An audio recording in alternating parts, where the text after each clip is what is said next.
Je vais être dur, hein, mais pour moi, la Coupe du Monde de la Côte d'Ivoire, elle est ratée. Alors ratée déjà, c'est même pas forcément moi qui le dis, c'est par rapport aux objectifs qui étaient affichés par Emerse Faé avant cette Coupe du Monde. Il y avait déjà remporté la CAN, ça on n'a pas réussi, et du coup se qualifier en quart de finale de la Coupe du Monde. Au final, tu sors en 16e, qui pour moi sur ce format de Coupe du Monde à 48 équipes est le strict minimum.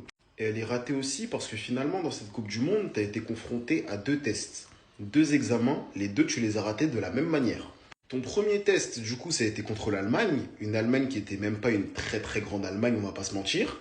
Au final, je dirais que c'était l'examen blanc. C'est-à-dire que dans la mesure où tu avais déjà 3 points, le dernier match, tu savais que tu allais jouer Curaçao. Combien même en fait on perdait ce match, on savait qu'on allait se qualifier. En tout cas, ce test contre l'Allemagne, tu le rates. Malgré le fait que tu fasses un bon match, tu te fais punir à la 90e minute, avec des erreurs individuelles, notamment sur la fin de match. Donc bon, on va pas se refaire le match en entier, mais ce qui est ressorti de la défaite, c'est pas grave, c'est pas fini, on va apprendre, on va avancer, on est jeune, ça va les aider pour la suite de la compétition. Et quand arrive la Norvège, moi je me dis, c'est maintenant qu'ils vont appliquer peut-être ce qu'ils ont appris contre l'Allemagne, etc. Ou du moins qu'ils vont commencer à l'appliquer. Ils refont exactement le même match. Et je crois, je sais pas si vous vous rendez compte. Et en plus, même dans tout ça, j'ai même envie de rajouter le match contre l'Égypte, même à la CAN. Vous vous rendez compte la façon dont on se fait éliminer à chaque fois? C'est-à-dire, moi, j'en suis juste arrivé à la conclusion bah, qu'on n'est juste pas l'équipe qu'on pense être. Donc en fait, il y en a qui disent oui, mais on a été meilleur que l'Allemagne, hier on était même meilleur que la Norvège, etc. Et pourtant, combien même on aurait été meilleur, je pense qu'on aurait pu rejouer ces matchs 10 fois, on les aurait perdus 10 fois, et peut-être même de la même manière. Parce que on est une équipe qui ne sait pas être disciplinée de la première à la 90e minute d'un match. C'est trop compliqué pour nous. Ajouter à ça au fait que offensivement, on ne sait pas faire mal à l'adversaire. C'est-à-dire que quand tu viens d'égaliser, tu as ce genre de contre-attaque où tu es en 3 contre 2, ça se termine même pas par un tir à la fin. Bref, tout ça pour dire qu'on méritait juste en vrai pas d'aller plus loin. C'est-à-dire qu'en vrai la marche était trop haute pour nous.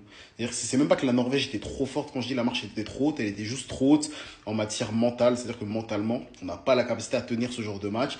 Tactiquement, on n'a pas la capacité pour gérer ce genre de match. La marche était trop haute. C'est-à-dire, c'est bien beau les matchs amicaux contre la France, etc. Les jeux ont fait beaucoup, beaucoup, beaucoup de bruit dessus. Mais quand il faut faire les vraies choses, il faut montrer réellement que tu as progressé dans les moments à vraie pression, bah là tu bégayes.